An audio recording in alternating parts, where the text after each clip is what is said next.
So obviously, there's a lot of salt in processed foods. There's a lot of salt when we go out to eat in restaurants. A lot of the food is very heavily salted. And, it's a way that makes food really delicious, but it's not the only way to make food really delicious. And there's a ton of things that we can do to our food to really season it without salt. One of the things that we can do is, start decreasing the amounts of salt, which is a really, really great practice, especially if we really are into using a ton of salt.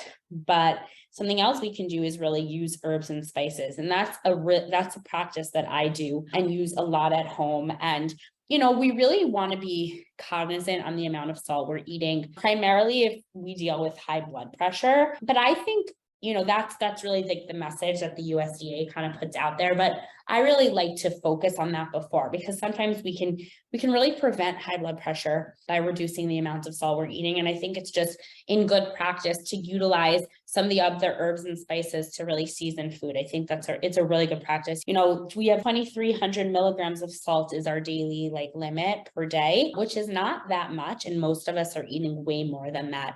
2,300 milligrams of salt. So, try to find ways to really eliminate, or rather, lessen the amount of salt. There are things that we can do, and breadcrumbs is one of those really good examples.